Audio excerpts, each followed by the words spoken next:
गुरुर्ब्रह्मा गुरुर्विष्णुर् गुरुर्ब्रह्मा गुरुर्विष्णुर् गुरुर्देवो महेश्वरः गुरुर्देवो महेश्वरः गुरुसाक्षात् परब्रह्म गुरुर्साक्षात् परब्रह्म तस्मै श्री गुरवे नमः तस्मै श्री गुरवे नमः।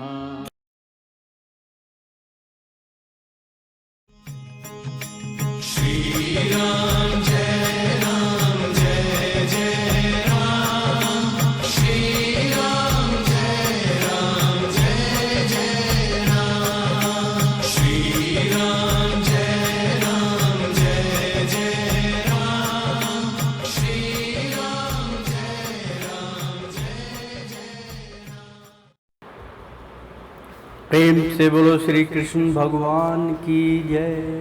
मित्रों, मैं आचार्य श्री राजेंद्र कुमार सूर्यवंशी भगवान श्री कृष्ण की चरणों की धूल उनका शिष्य। मित्रों, आपको जानकर बहुत ही प्रसन्नता होगी कि श्री रामचंद्र भगवान सपरिवार लक्ष्मी माता दुर्गा उनका इस घोर कलयुग में आगमन हो चुका है। मित्रों, आप जानते हैं कि रामायण संपूर्ण रामायण का यहाँ अमृतपान करा रहे हैं। आप करना मत भूलिएगा। तो मित्रों भक्तों, प्रेम से बोलो सियापति रामचंद्र की जय। और मैंने कई बारी आपको इसका उदाहरण भी दिया है कि आप ये मत समझिए कि उनका आगमन नहीं है, उनका आगमन हो चुका है। मित्रों, अगर कोई समझ जाएगा तो ठीक है।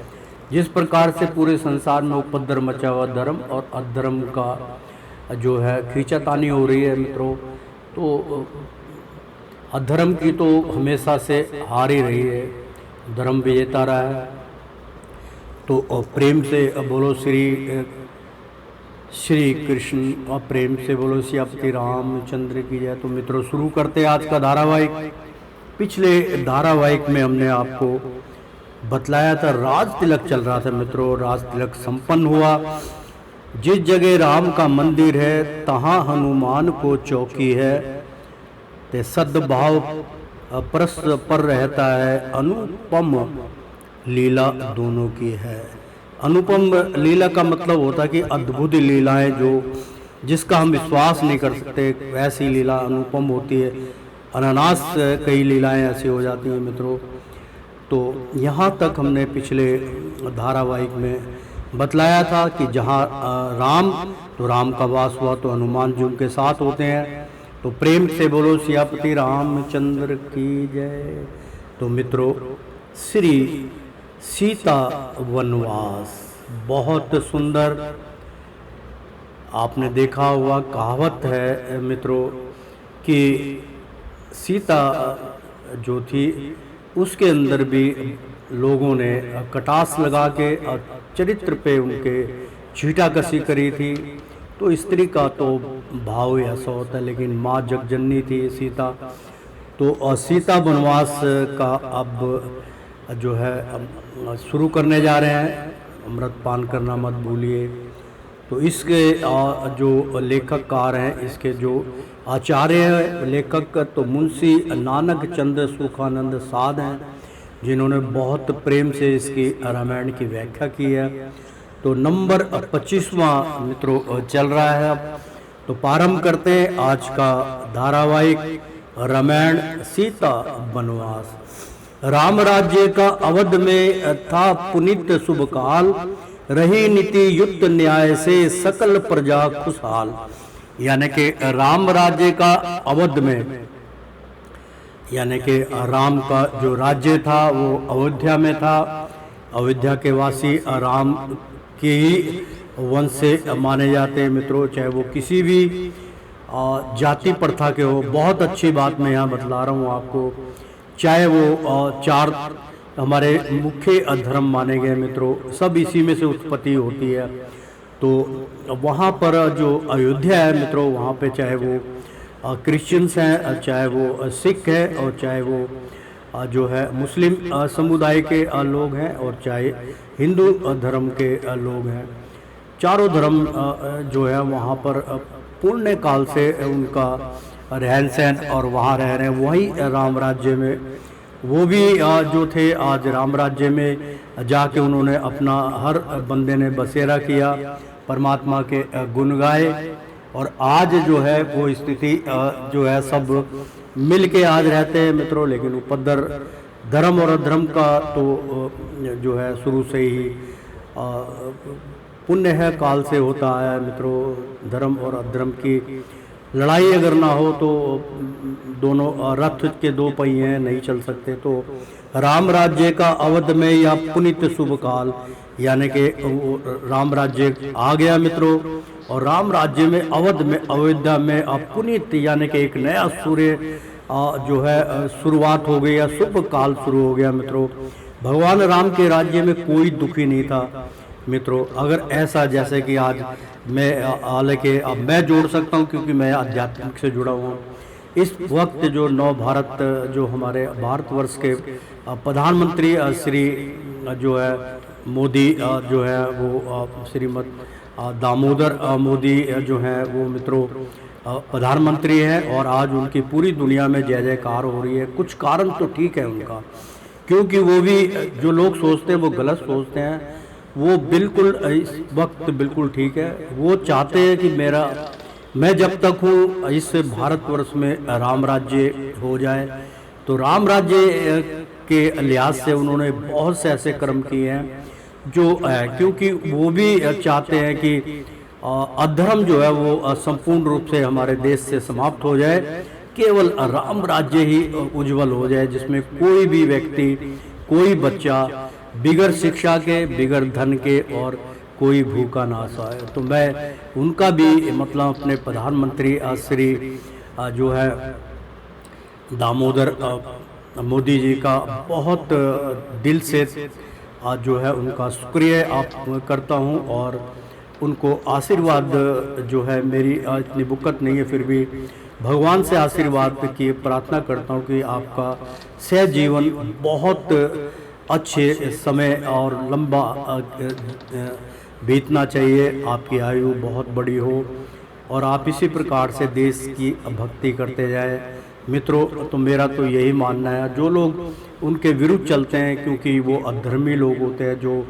उपद्रव मचाते हैं, वो करते हैं। ये तो राम राज्य की बात हो रही है मित्रों। उन्होंने कई कार्य राम राज्य से मिलते हुए किए हैं, और राम राज्य के अंदर वो ये नहीं कि अपने लिए, वो अपने लिए उनके किसी चीज़ की कमी नहीं है, उनका इतना मान सम्मान प्राप्त हो रहा है, सब कुछ हो रहा है। और आज जो वो एक जो है निर्धन से निर्धन व्यक्ति के लिए भी कार्य में रहित रहते हैं, कार्य करते हैं कि कोई हमारे देश में भूखा ना रहे, और किसी और देशों की भी हम कामना करते हैं कि वो भी भूखा ना है, सब क्योंकि हम चाहते हैं कि राम राज्य पूरे संसार में उत्पन्न हो जाए। तो प्रेम से बोलो सियापति रामचंद्र की जय।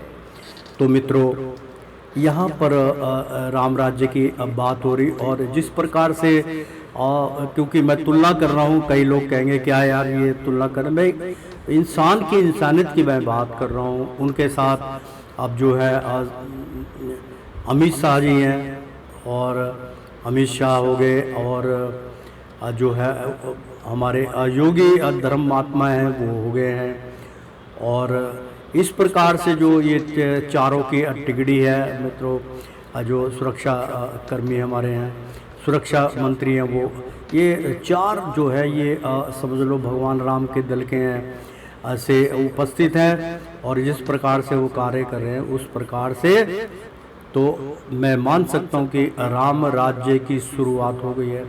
और मैं जो अधर्म जो प्राणी हैं मैं उनसे भी निवेदन करूँगा कि वो अधर्म को त्याग कर हरि के शरणागत में आ जाए। इसके अलावा कुछ भी नहीं है संसार में, आपको आना ही पड़ेगा। तो मित्रों शुरू हो चुका है आज का धारावाहिक, बहुत सुंदर था। राम राज्य का अवध में था पुनित शुभकाल, रही नीति युक्त न्याय से सकल प्रजा खुशहाल। भगवान राम का जो नीति थी युक्त न्याय से, वो बिल्कुल न्याय करते थे, किसी के साथ मतभेद नहीं करते थे, सकल प्रजा खुशहाल। और टोटल जितनी भी प्रजा थी वहाँ पर हर प्रजाति के लोग थे। कार्य से वो वहाँ पे जाति की गणना होती थी, तो मतलब जात पात तो इतना नहीं था वहाँ, लेकिन मित्रों कि कर्म से ही जाति का चलन होता है। तो वो हर के लिए मतलब प्रजा को खुशहाल देखते थे। छोटी छोटी बात का निर्णय भगवान श्री रामचंद्र मर्यादा पुरुषोत्तम कहलाए, मर्यादा में रह के ही वो कार्य करते थे।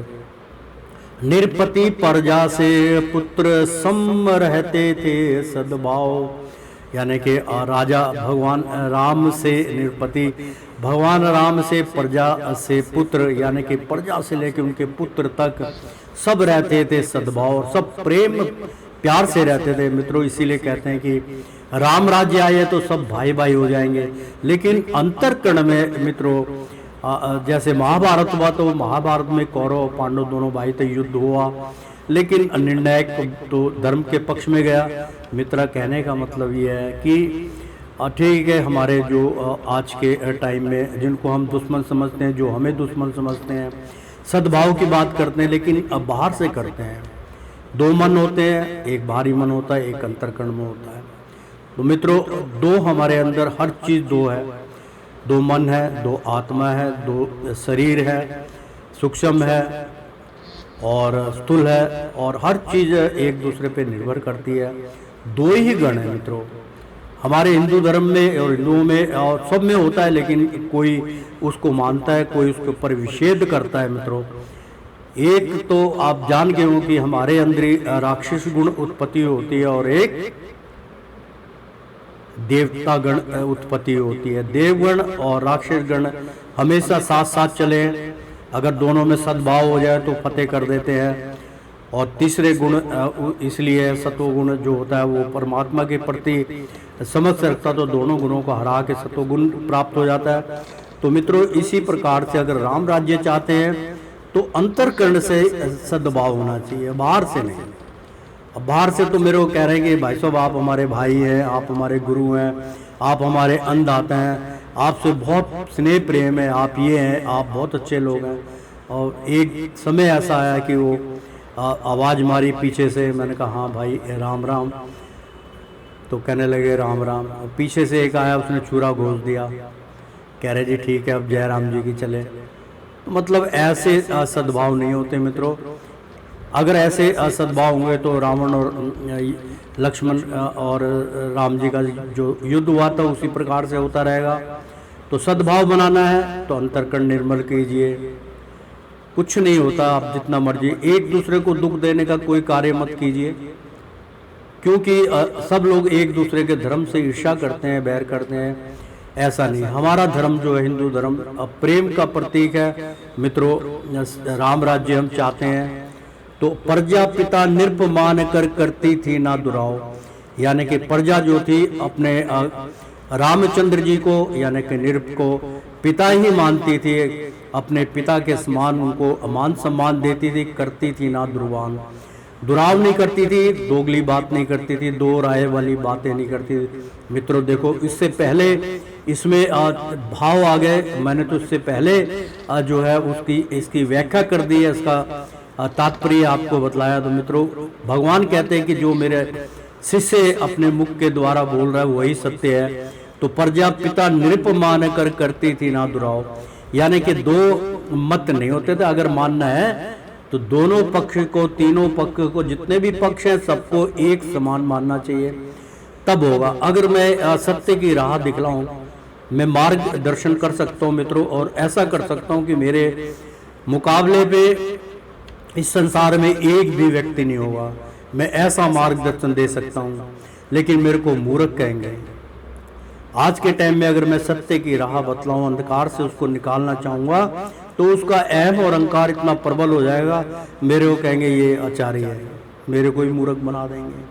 अन्यथा मेरी बात मान ली जाए, आप कुछ मत कीजिए, भागवत सुन लीजिए, अंतिम चरण हरिदर्शन सुन लीजिए, मधुबन रहस्य सुन लीजिए, विष्णु पुराण सुन लीजिए, जीवन मृत्यु का रहस्य भगवान शिव यथारूपम वो सुन लीजिए, रामायण चल रही है इसको संपूर्ण सुन लीजिए, गीता सुन लीजिए, भागवत सुन लीजिए, कुछ भी सुनिए, सब में आपको अमृत पानी ही मिलेगा। तो प्रेम से बोलो सियापति रामचंद्र की जय। तो मित्रों, प्रजा पिता नृप मान कर करते तीना दुराव, फैली देश विदेश में राम राज्य की धूम। मित्रों, मैं क्या बतलाऊं, महाराज मेरी मुख की वाणी जो है वो सत्य कर देते हैं। देखो मैंने क्या कहा अभी कि फैली देश विदेश में राम राज्य की धूम। मैंने अभी जो है मोदी का जो है शुक्रिया अदा किया और मोदी जी की मैंने बात करी, जो उनको जो है देश का जो है प्रधानमंत्री बना के भेजा, और वाकई राम राज्य जैसे ही वो कार्य कर रहे हैं। मेरी वाणी अगर वहाँ तक जाएगी तो थोड़ी सी सराहना हो जाएगी कि नहीं कुछ ठीक का है, लेकिन समय लगेगा। अगर कोई व्यक्ति चाहेगा तो इस वाणी को पढ़ के आगे उसको भेज सकता है। तो मित्रों, जिस प्रकार से फैली देश विदेश में, पूरे संसार में राम राज्य की धूम है, क्योंकि जिस प्रकार मोदी जी कर रहे हैं उसी प्रकार से राम राज्य मान के चलिए पूरे संसार में आज उनका नाम है। तो मुखमंडल पर राज्य का गया चक्र तब घूम, यानी कि मुखमंडल पे भी राज्य का गया चक्र तब घूम, यानी कि सिवा देश के अलावा, यानी कि जो भी वो सोचते हैं सब देश भक्ति के लिए सोचते हैं, देश के लिए सोचते हैं, अपने लिए क्या, अपने लिए तो वो 2 वक्त की रोटी में संतुष्टि रहती है उनको। बहुत कम खर्चे में वो अपना आगमन करते हैं, 24 घंटे में जो है लगभग वो केवल 5-6 घंटे ही रेस्ट करते हैं, बाकी सब देश को जो है देते हैं समय, निछावर कर देते हैं। तो प्रेम से बोलो सियापति रामचंद्र की जय। तो थी 5 मास की गर्भवती जिस समय जानकी महारानी, यानी कि जब जानकी के ऊपर कटास कसी गई थी और उसको वनवास जब हुआ था तो उसके गर्भ 5 वर्ष के गर्भवती थी, उसके गर्भ में संतान थे।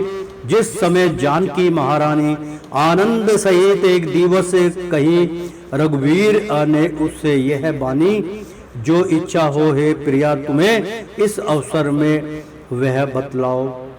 भगवान राम कहने लगे कि ऐसे शुभ अवसर पे आप बतलाइए आपको क्या चाहिए, आप अपनी इच्छा बतलाइए, हम पूर्ण करेंगे।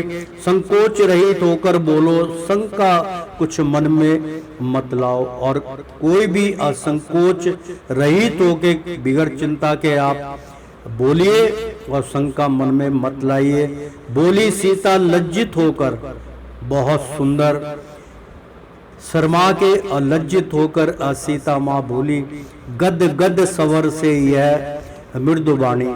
और एक कहते ना गद गद हो जाएगी आत्मा ऐसी वाणी सुनकर, तो वो मृदु वाणी जो कही थी उन्होंने वो गद गद होने वाली है। तो हे नाथ आपकी करुणा से, आप बोल रही हैं माता सीता की, हे नाथ आपकी करुणा से सब वस्तु मिली है मन मानी, अवशिष्ट पदार्थ नहीं कोई जिसकी इच्छा दासी को हो।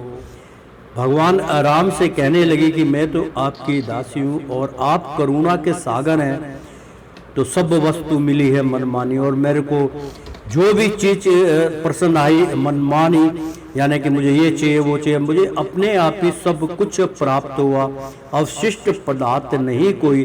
अब कोई इसके अलावा और कोई पदार्थ ऐसा नहीं रह गया जिसकी मुझे लालसा हो, जिसकी इच्छा दासी को हो। सब सुख सामग्री प्रस्तुत है, क्या तृष्णा फिर दासी को हो। कि हे स्वामी मुझे सारी सामग्री जो है सब मेरे रहने से लेके चलने तक का मेरे पास सब साधन है, प्रस्तुत है, हर चीज है, क्या तृष्णा फिर दासी को हो। कह रहे फिर दासी की तृष्णा क्या हो, तृष्णा कोई नहीं है दासी की। फिर भी यदि पूछा स्वामी ने तो मेरी नर्म विनय है।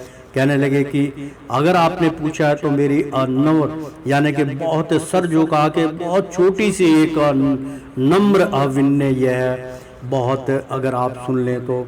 उत्सुक है मन देखूं उपवन, इसकी अभिलाषा अतिशय है, यानी कि उत्सुक है मन देखूं उपवन, यानी कि जो जहाँ पे भगवान का उपवन था, जहाँ पे बाग बगीचा था, उनकी उत्सुकता बढ़ाई उन्होंने कि मैं एक बारी अब दोबारा उसको देखना चाहती हूँ। जिस प्रकार आप जहाँ मिले थे, पहली बार आपको देखा था और फूल तोड़ रही थी, उसी की उन्होंने व्याख्या करी कि उपवन इसकी अभिलाषा अतिशय है, और मेरे को इसकी अभिलाषा है कि मैं एक बारी उस वन में जाना चाहती हूँ।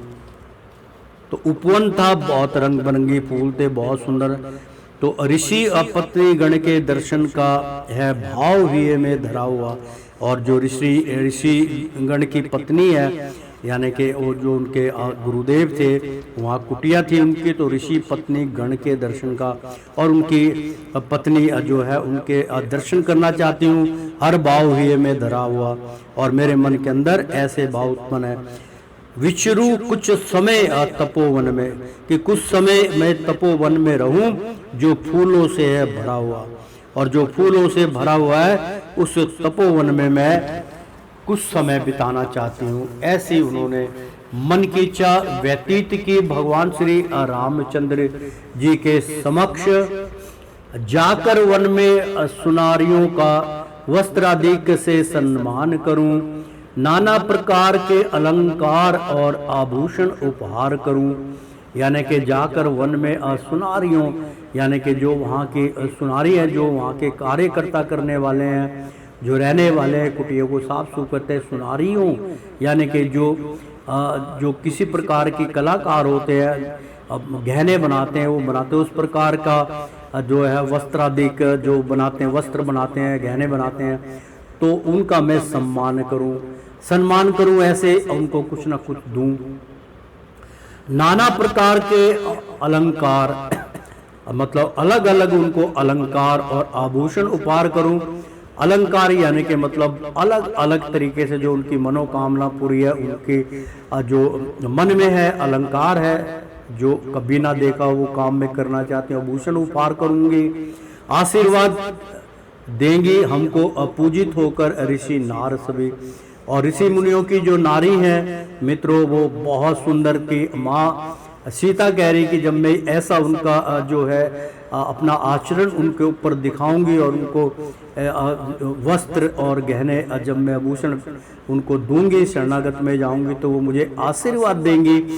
तो अपूजित होकर ऋषि नर नारी, यानी कि अब पूजा करूंगी तो मुझे आशीर्वाद प्राप्त होगा। पहले सब मिलती थी, हमसे करती थी हमको प्यार सभी, और पहले जब हम विवाह नहीं था तो हमसे सब मिलती थी, सब प्यार करती थी। तो यह वचन मनोहर सीता का सुनकर बोले श्री रघुराई, पूर्ण होगी यह अभिलाषा जो मन में तुमने ठहराई।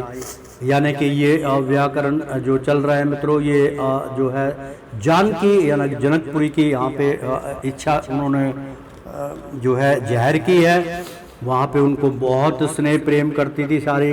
तो यह वचन मनोहर सीता का यानी कि भगवान सीता का ये जो वचन सुनकर बोले श्री रघुराई, अब पूर्ण होगी यह अभिलाषा जो मन में तुमने ठहराई। आपकी अभिलाषा स्वयं पूर्ण होगी।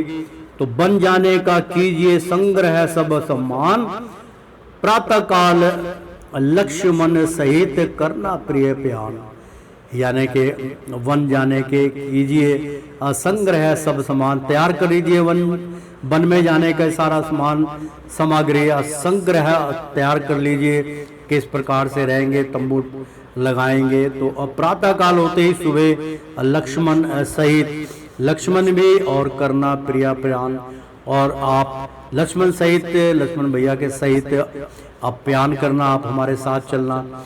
उस समय सुशासन का दिनकर था उदित सकल भूमंडल में, यानी कि उस समय सुशासन का दिनकर, और दिन जो था सुशासन का था, और उदित सकल भूमंडल में था रघुनंदन का तेज अतुल्य फैला समस्त अवली तल में। और उस प्रकार सूर्य बहुत भूमंडल में उसका तेज बहुत उदित था और बहुत सुंदर मतलब जो है रोशनी पड़ रही थी। यह उसी समय की लीला है, करते हैं जिसका आज बयां। मतलब उसी समय की बात है जिस समय ये था रघुनंदन का तेज अतुल, मतलब भगवान श्री कृष्ण का संपूर्ण रूप, विष्णु नारायण का पूर्ण रूप, विराट रूप का जो तेज था वो फैला समस्त अवनी तल में। मतलब प्रसन्न होते हैं भगवान तो प्रकाश फैल जाता है, तो प्रकाश पूरे तल में पृथ्वी पर फैल चुका था।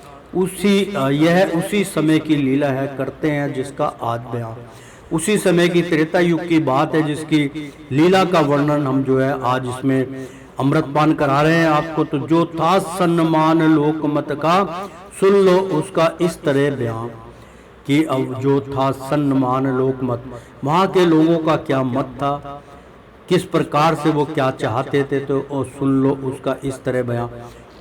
उनकी जो है ख्वाहिश बता रहे हैं, उनकी जो भी वो करते थे उनको बयां कर रहे हैं, आपके समक्ष अमृतपान करवा रहे हैं। तो एक पतित रजग की वाणी सुन, मतलब आगे बात मतलब बहुत सुंदर कि एक पतित रजक की वाणी सुन, राजा पर कैसा हुआ असर। मतलब भगवान राम जब विचरण कर रहे थे तो पतित यानी कि पति ने पतित यानी कि एक पतित ने अपनी पत्नी से कुछ गुफ्तगू कर रहे थे। तो वो क्या गुफ्तगू हो रही थी, पतित यानी कि पति पत्नी से। तो एक पतित रजक यानी कि उस राज्य में वो रहते थे कि वाणी सुन, क्योंकि उन्होंने भेष बदल के गए थे, तो वाणी सुन राजा पर कैसा हुआ असर। और भगवान रामचंद्र ने जब ऐसी वाणी सुनी तो उनके ऊपर क्या असर हुआ। सीता सी सत्यवंती नारी, दी छोड़ अयस की शंका पर, यानी कि वो पतित जो रजक था, जो मतलब वो तो इसमें कहते हैं वो धोबीता जात का, काना धोबीता जिसने जो कटास मारी थी, तो उनकी पत्नी कुछ समय के लिए बाहर चली गई थी। जब वो वापस लौट के आई थी अपने मायके से, तो उसने जो कटास कसी थी, भगवान भेष बदल के जो थे वो देख रहे थे कि लोगों में क्या चर्चा हो रही है। वो जानते थे कि लोगों में जो है सीता माँ जब आई तो लोगों में क्या चर्चा फैल रही है, लोग कैसी कैसी वार्तालाप करें। तो भगवान ने अपना भेष बदल के और आम जो है वहाँ के निवासी बन के घूम रहे थे। तो उस समय सुशासन का दिनकर था, उदित सकल भूमंडल में था रघुनंदन का तेज अतुल्य फैला समस्त अवनी तल में। यह उसी समय की लीला है, करते हैं जिसका आज बयां। जो था सम्मान लोकमत का, कि लोकमत जो था लोक सम्मान में क्या कहते थे, सुन लो उसका इस तरह बयां। एक पतित रजक की वाणी सुन, राजा पर कैसा हुआ असर। भगवान श्री रामचंद्र ने जब वो उसकी वाणी सुनी, उनके ऊपर क्या असर हुआ। सीता सी सत्यवंती नारी, यानी कि उस पतित ने कहा अपनी पत्नी से कि सीता सी सत्यवंती नारी, दी छोड़ अयस की शंका पर, यानी कि उस रावण के वहां वो रही और छोड़ अयासी, यानी कि पूरी अयासी करने के बाद उसको छोड़ दिया गया। तो उसके ऊपर शंका करी, यानी कि आयस की शंका पर, कि जिस प्रकार से उसने छोड़ दिया, मैं ऐसा नहीं हूं कि मैं राम नहीं हूं जो मैं ऐसी नारी को रख लूंगा, ऐसी नारी मुझे तेरे पे कलंकित है, तो इतने समय कहाँ बाहर रह के आई, किसके साथ थी, ऐसा आलसन लगा के उसको निकाल दिया गया। और भगवान सीता माँ के ऊपर ऐसे ऐसे कटाक्ष कहे जा रहे थे कि वो इतने वर्ष जो थी 14 वर्ष जो थी वो सीता को रावण ने रखा, और उसके बाद राम उसको ले आए। तो बला बिया आयश के रहस्य की होगी, मतलब ऐसे ऐसे कटाक्ष। तो रामचंद्र का नित्य प्रति होता था दरबार, और भगवान श्री रामचंद्र दरबार लगाते थे, शामिल होते थे सभी नीति निपुण सरदार। और उसके अंदर उस सभा में नित्य प्रतिदिन सारे सभापति शामिल होते थे, निपुण सरदार, अलग अलग देश के राजा भी होते थे। तो सीतापति का गुप्तचर दुर्मुख नाम प्रवीण, यानी कि सीतापति का गुप्तचर था, जो भगवान सीता का यानी कि राम का जो गुप्तचर था दुर्मुख था, उसका नाम परवीन, यानी कि दुर्मुख नाम और परवीन था। तो प्रभु सन्मुख हाजिर हुआ व्याकुल बदन मलिन, और अब बड़ी सभा में सन्मुख हाजिर हो गया, सामने आ गया व्याकुल बदन मलिन, और उसका शरीर जो था मलिन था, गंदा था, परेशान था।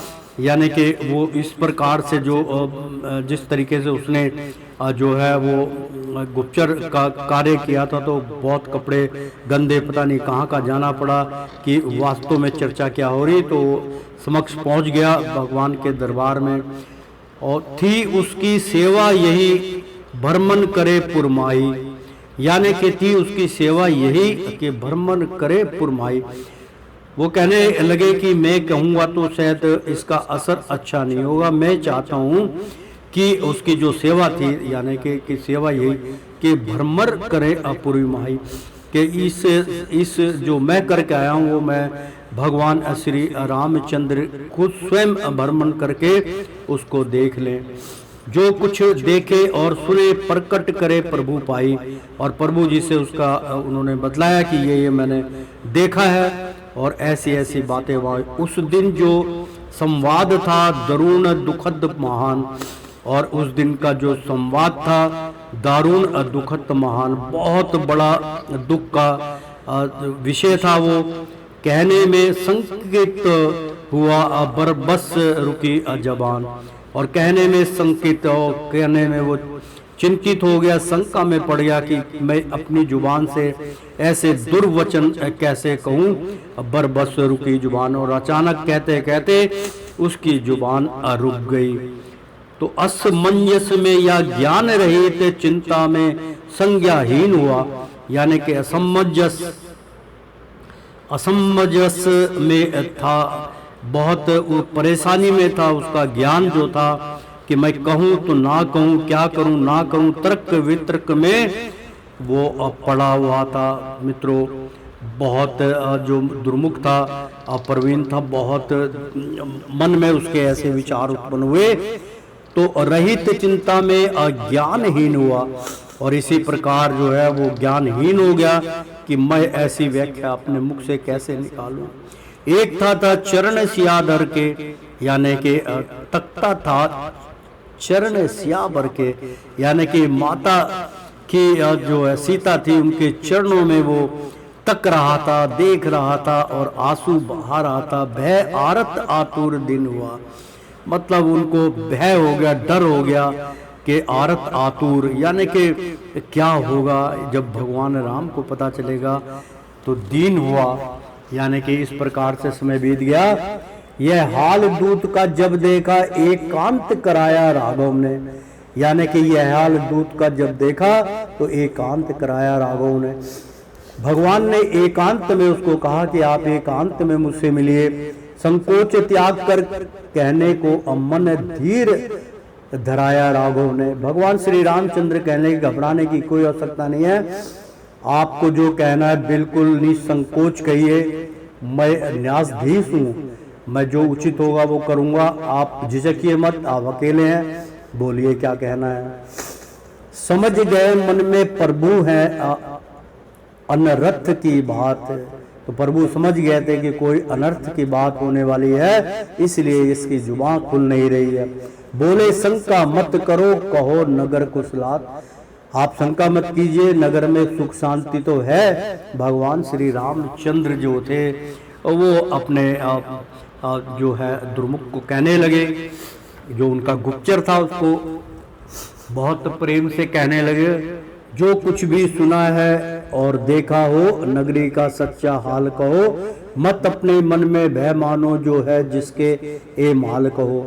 यानी कि जो जैसा है आपकी नगरी में जो भी हाल चाल देखा है पूरा समस्त हाल मुझ पे बताइए और आप बिल्कुल निश्चिंत हो जाइए, मन में किसी प्रकार का कोई भय नहीं, ए माल कहो और एक एक बात मुझे कह डालिए। तुम हो यथार्थ वक्ता दुर्मुख, भगवान रामचंद्र कहने लगे कि तुम ही यथार्थ वक्ता दुर्मुख, तुम ही आंखों देखा हाल मुझे बता सकते, तुम ही एक ऐसे यथार्थ यानी कि एक ऐसे वर्ता दुर्मुख हो जिसका मुझे विश्वास है और जो तुम बताओगे बिल्कुल सत्य बतलाओगे, हमको विश्वास तुम्हारा है, हरगिज मत चूको कहने में, चाहे अपवाद हमारा है। तो कहने लगे कि चाहे मेरा ही उसमें क्यों ना नुकसान हो रहा हो, मेरा ही उसके अंदर अपवाद हो, मेरे खिलाफ ही कोई षड्यंत्र रचा जा रहा हो, चिंता मत कीजिए, कह डालिए भगवान राम। दुर्मुख को साहस हुआ सुन रघुवर के बैन, कहने को बेबस हुआ यद्यपि था बेचैन। यानी कि दुर्मुख को साहस उत्पन्न हुआ, रघुवीर के वचन सुने भगवान के तो कहने को बेबस हुआ, यद्यपि था बेचैन, कहने के लिए बहुत बेचैन था, इसलिए उसने कहने ही उचित समझा। बोला क्या कहूँ जबा मेरी इस समय प्रभु बेकार हुई, कहने लगा कि मेरी जवा जो है बिल्कुल बेकार होगी, मैं क्या आपको आप बीती बताऊं। कुछ वहाँ नहीं जाता, यानी कि कुछ वहाँ से जो देखा है वो कहा नहीं जाता, कुछ कहा नहीं जाता, मुझसे बेबस गले का हार हुआ। और बेबस जो है, बेबसी मेरे गले का फंदा बन गई है। रोते रोते दूत ने कहा सुनो रघुवीर, और रोने लगे। रोते रोते उन्होंने व्याख्या की, क्षीर सिंधु का हो गया विश्व मिश्रित सब नीर, यानी कि क्षीर सिंधु का हो गया विश्व मिश्रित सब नीर, यानी कि किसी ने उनकी सुख शांति में जहर खोल दिया हो, विश्व मिश्रित हो गया। यानी कि जो क्षीर सिंधु के यानी कि जो भगवान श्री रामचंद्र थे, दया के पात्र थे और करुणा के सागर थे, या क्षीर सिंधु यानी कि करुणा के सागर थे। विश्व मिश्रित यानी कि जहर उसके अंदर मिल के सब नीर, और नीर बहने लगा। भगवान रोने लगे उसका व्याख्या सुन के। पूर्वासी कहने लगे शंका यह निर्मूल है, कि पूर्वासी कहने लगे कि ये शंका जो कर रहे हैं निर्मूल है, इसका कोई लेना देना नहीं है, इसका कोई मोल नहीं है, ये बेमतलब की बात मिथ्या जो वो कह रहे हैं। हुई श्री महाराज से एक आलोचित भूल, तो भगवान राम कहने लगे, यानी कि वो बात बता रहा है प्रजा की हुई श्री महाराज से एक अनुचित भूल, एक अद्भुत भूल हो चुकी है महाराज से। लंका में रही थी महारानी 10 शीश असुर के हरने से। कहने लगे कि लंका में रही थी महारानी, मतलब वो जो लोग वहाँ की प्रजा बतला रही है उसका वो बतला रहे कि लोगों में ये चर्चा चल रही है महाराज कि लंका में रही थी महारानी 10 शीश असुर के हरने से, यानी कि जो 10 शीश वाला रावण जो था वो हर के ले गया था, असुर था जाति का।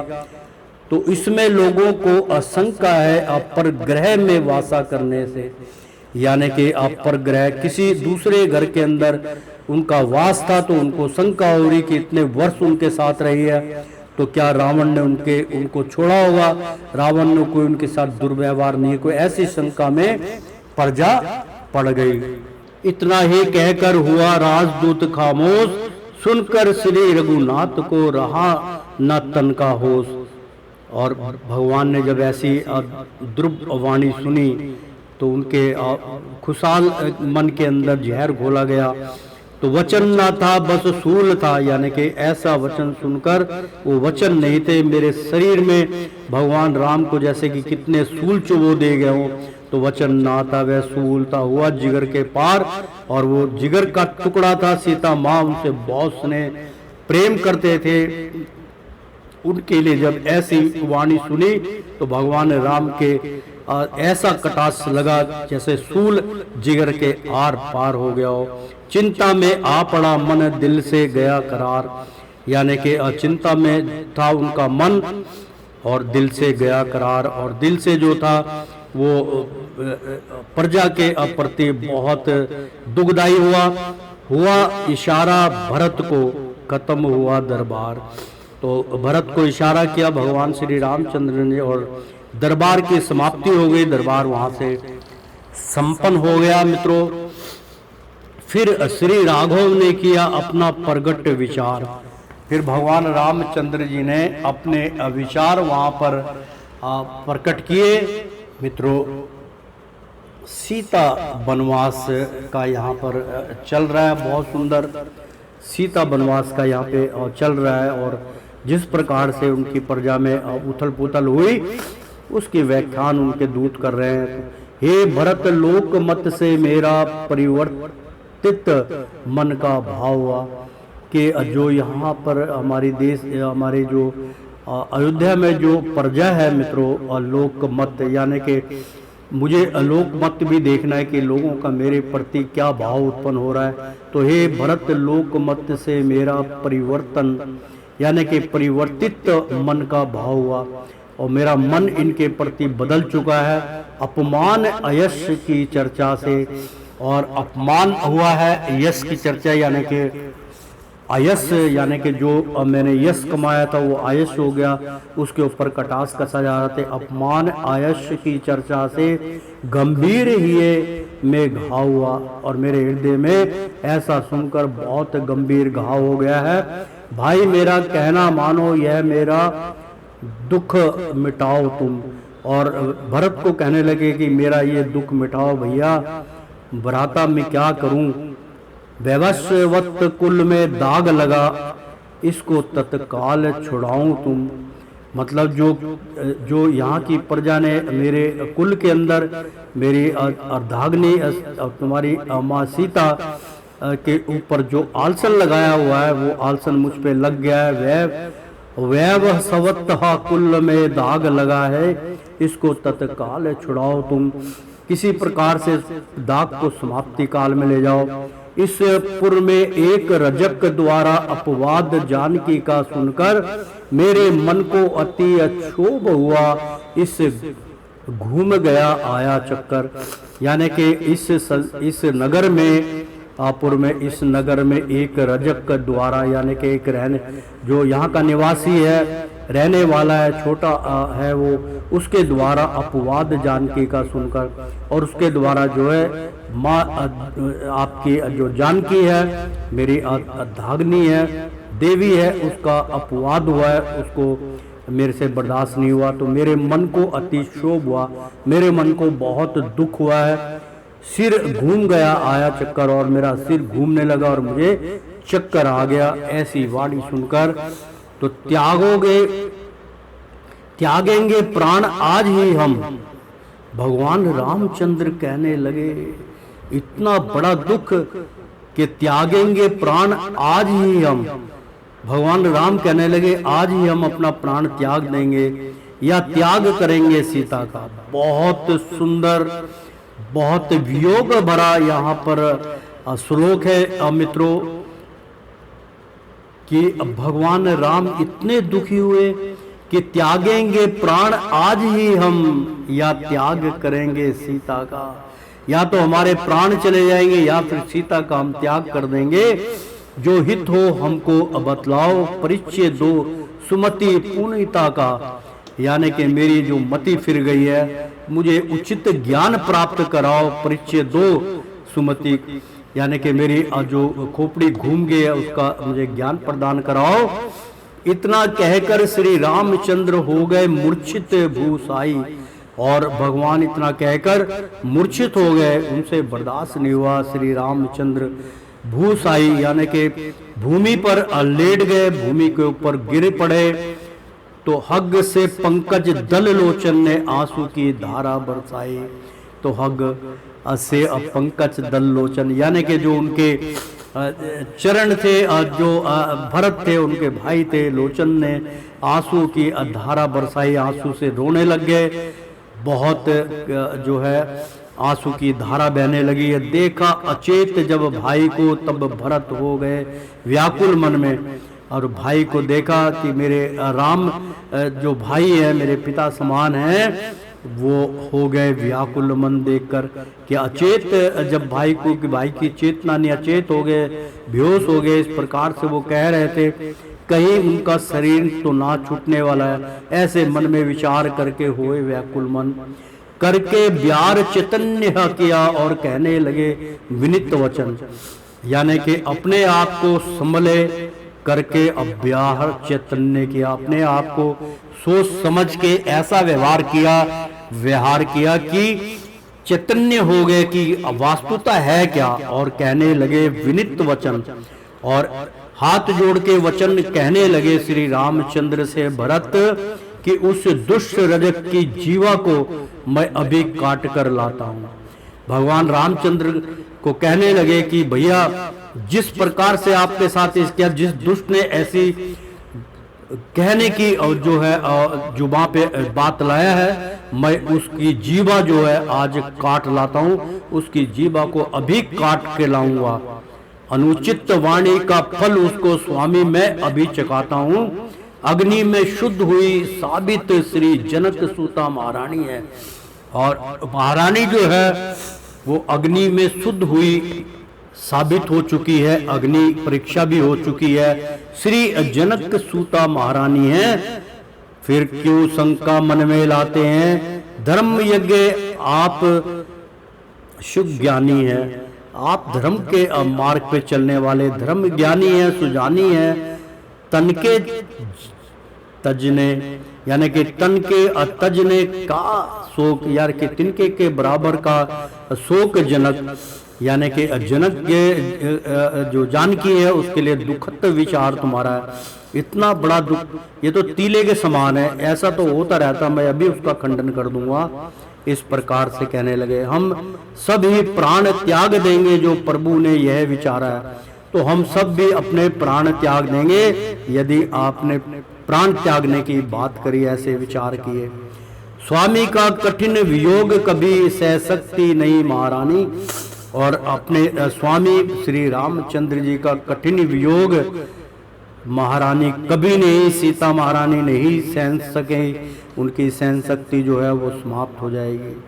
तत्काल प्राण तज देवेंगी, होवेंगी असर्वप्त हित हानि, यानी कि तत्काल प्राण तज देवेंगी और तत्काल ही वो अपने प्राण को त्याग देंगी, होवेंगी सर्वप्त हित रानी। और इसका जो है वो साथ के साथ सबूत दे देंगी।